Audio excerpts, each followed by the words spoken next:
मेरा बेटा ना बिल्कुल मेरी तरह है, कुछ भी बाहर खाता है ना तो उसको लगता है कि ये घर पे मेरी मम्मा मेरे लिए बना के दे।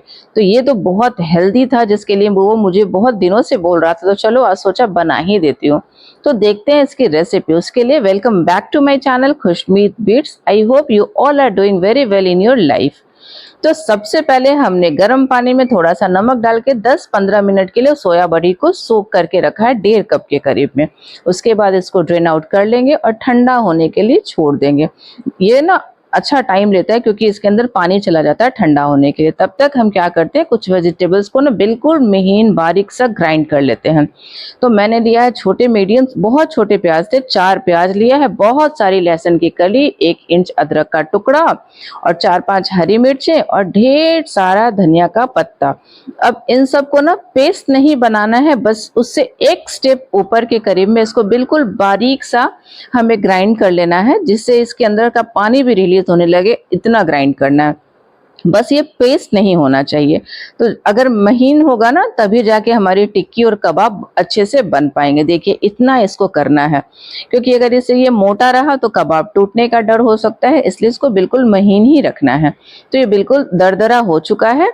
अगर आपके पास मिक्सर में क्रश मोड है ना तो आप उस पे इसको कर सकते हैं। और अब क्या करना है, इसके सारे पानी को निकालना है, क्योंकि कबाब में हमें मॉइस्चर बिल्कुल भी नहीं चाहिए। तो इसको बहुत अच्छे से हाथ से दबा के जितना आप में दम है लगा दीजिए और पानी को निकाल लीजिए। हाँ, उसके बाद अगर हाथ में जलन हुई तो प्लीज कंप्लेन आके मत करिएगा, क्योंकि मेरे हाथ में बहुत बुरी वाली जलन होती है इसके बाद, क्योंकि हरी मिर्च है। तो अगर आपको जलन होती है तो आप ग्लव्स पहन के प्लीज करिएगा, मुझे मत बोलिएगा कि मैंने बताया नहीं। उसके बाद उससे डबल पावर लगा के जितना सोया नगेट्स हमने सोक किया था ना, मेरे हाथ में दर्द हो चुका था लिटरली, मैंने इतना कस के पानी निकाला निचोड़ के। लेकिन आपको मैं एक टिप दूं, जैसे हम पनीर का पानी निकालते हैं ना कपड़े में मलमल वाले, आप इसको उस तरह से करके करिएगा। मैं 2 बार इसके बाद मैंने जब भी बनाया है कभी कुछ भी ना, तो मैं ऐसे ही मतलब सोच के रखा है मैंने कि ऐसे ही बनाऊंगी, क्योंकि फिंगर्स में इतना ज्यादा पेन हो गया था ना, इतना जोरों से मैंने इसका सारा पानी स्क्वीज आउट किया था। तो इसके बाद इसको दरदरा पीस लेना है, हल्का जैसे टेक्सचर रहे इसके अंदर। इसको बहुत बारीक महीन सा नहीं करिएगा, नहीं तो जो सोया चंक्स आते हैं हम उसका भी बना सकते हैं, लेकिन इस बरी में क्या होता है ना, जो सोया नगेट्स है थोड़े इसके जो पार्टिकल्स है थोड़े मोटे मोटे रहते हैं। जो चूरा आता है ना पाउडर वाला नगेट्स का आता है, सोया नगेट्स का, वो बहुत ज्यादा ही पानी में जाने के बाद बिल्कुल मतलब वो मुझे तो लगता है कि पेस्ट जैसा हो जाता है, इसलिए मैं उसको यूज नहीं करती। मैं सोया बरी ही कबाब के लिए यूज करती हूँ। अब क्या करना है, जितने सारे वेजिटेबल्स हमने चॉप किए थे उसके ऊपर डाल देना है। एक चीज का बस ध्यान रखना, नमक हमें सबसे लास्ट में डालना है। तो मैंने डाला 1 चम्मच के करीब में लाल मिर्च का पाउडर, थोड़ा सा धनिया, थोड़ी सी काली मिर्च, थोड़ा सा जीरा पाउडर, थोड़ा सा डाला है यहाँ पे चाट मसाला मैंने डाला है, थोड़ा सा हमने डाला है काला नमक, और नमक थोड़ा सा ही डाला है, ज्यादा नहीं डालना है। उसके बाद ना हल्की सी डाली है इलायची, इलायची से बहुत अच्छा टेस्ट आता है। 1 पिंच के करीब में डाला है हींग।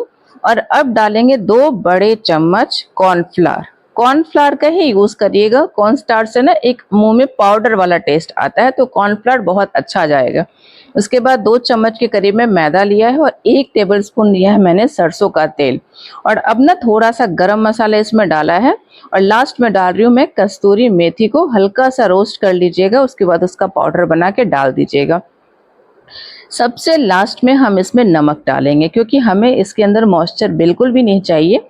और जो मैं क्वांटिटी बता रही हूँ ये अपने अकॉर्डिंग बता रही हूँ, कोई भी अगर कुछ बताता है ना तो थोड़ा दिमाग अपना भी लगाना पड़ता है कि ये 2 चम्मच मैदा 2 चम्मच कॉर्नफ्लावर में हो पाएगा कि नहीं।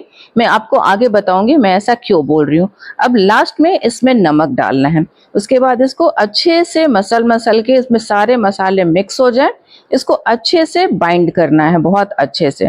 तो जब आप बाइंड करेंगे ना तो आपको समझ में आ जाएगा कि इसके अंदर और भी कुछ जाएगा, क्योंकि अगर बहुत ज्यादा मैदा और हम कॉर्नस्टार्च वगैरह या कॉर्नफ्लावर डालेंगे ना तो थोड़ा मुंह में पाउडरी आता है, क्योंकि मैंने बहुत अच्छे अच्छे रेस्टोरेंट्स में खाया है जो अंदर से ना आटा आटा जैसा कच्चा टेस्ट लगता है। लेकिन आप अगर इसका मॉइस्चर अच्छे से निकाल देंगे ना, ये सबसे बड़ी ट्रिक है। तो सबसे कम आपको यूज करना होगा कॉर्नफ्लावर और मैदा, नहीं तो अगर मॉइस्चर रहा तो ये बाइंड नहीं हो पाता है।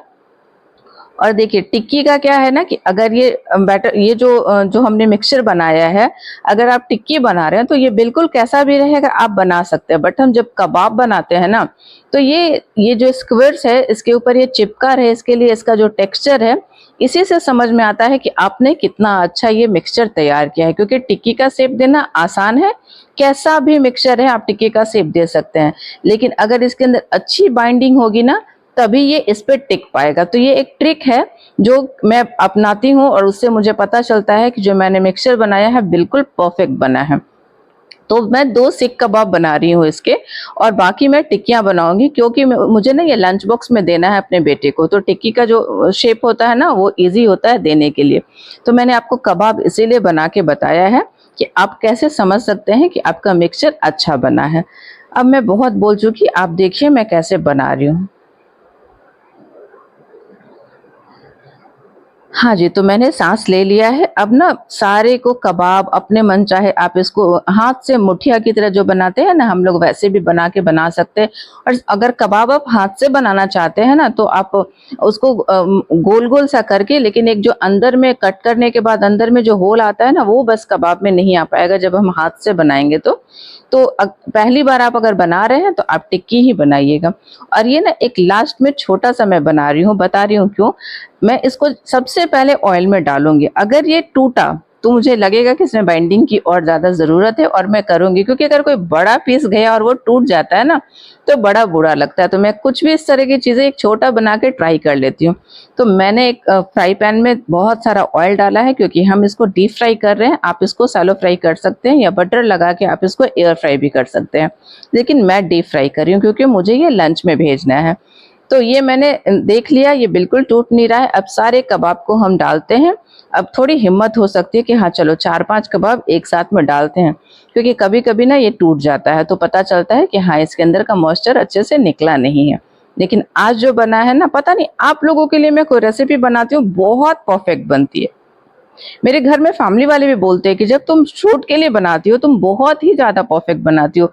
ऐसे में जब अपने लिए कभी कुछ बनाती हूँ ना, तो थोड़ा-सा पता नहीं लापरवाह हो जाती हूँ लगता है, इस वजह से। अब अपनी बात तो बतानी नहीं चाहिए, लेकिन फिर भी मैं बता रही हूँ।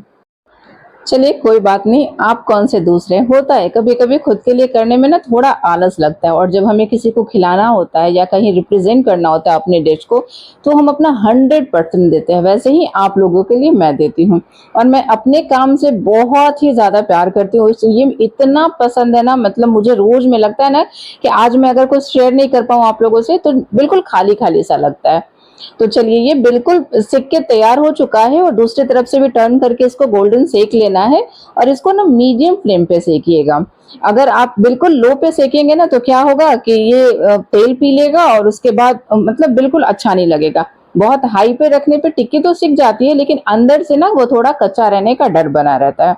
तो हर जो कबाब है ना वो थोड़ा ऊंचा है, तो पूरे तेल के अंदर नहीं जा पा रहा है, इसीलिए मैं ना उसमें स्पून से भी थोड़ा-थोड़ा तेल ऊपर से डालती हूँ। और ये जो मेरा पैन है ना ये थोड़ा पुराना हो चुका है, इसीलिए ना इस पे चिपकती है चीजें। तो जब पूरी तरह से पक जाता है ना तभी मैं इसको टर्न करती हूँ, अदरवाइज ये नीचे थोड़ा सा चिपक जाता है। तो अगर आपके पास अच्छा पैन हो, बहुत मेरे से अच्छा हो, तो वो तो आराम से फिर सिक जाएगा। तो मैंने ना ये दोनों कबाब को भी सेक लिया है, और ऐसे ही मैंने दूसरा लॉट भी डाल दिया। आपको अगर अभी नहीं करना है, सेकना है, तो आप इसको फ्रिज में रख दीजिए, जितनी की जरूरत हो उतना ही से आप सेकिएगा। और अब ना इसके लिए मैं एक चटनी बना रही हूँ, वो सालसा डिप बोल सकते हैं इसको, लेकिन ना सालसा जो कच्चा वाला होता है ना वो मुझे पर्सनली पसंद नहीं आता, और मेरे घर में भी कोई नहीं खाता। तो मैं वही सालसा डिप को हल्का सा पका के बनाती हूँ। तो मैंने तेल में थोड़ा सा प्याज 2 चम्मच के करीब में डाली है, शिमला मिर्च और एक कच्चे टमाटर को काट के डाला है, ये कोई बॉयल वगैरह नहीं है। और थोड़ा सा नमक के साथ ना हल्का कच्चा ही रखेंगे इसको। ये बिल्कुल परफेक्ट हो चुका है, बहुत ज्यादा गलाएंगे नहीं। और लास्ट में इसमें लहसुन डालेंगे, क्योंकि सालसा वाला जो डिप होता है ना इसमें जो लहसुन होता है वो कच्चा होता है। चाट मसाला डाल के मैंने गैस को ऑफ कर दिया था। उसके बाद इसको निकाल लेंगे, गर्मा गर्मी निकाल लीजिएगा इसको, कढ़ाई में छोड़िएगा ना तो फिर ये लहसुन थोड़ा पका जैसा हो जाएगा। तो अब इसको टमाटो केचप में डालना है, और ये हमारा सालसा डिप बन के बिल्कुल तैयार हो चुका है। तो मैंने इसमें थोड़ा सा नींबू का रस डाला है, ये ऑप्शनल है, अगर आपका मन करे तो डालिएगा, लेकिन इससे ना इसका टेस्ट थोड़ा और इनहेंस हो जाता है।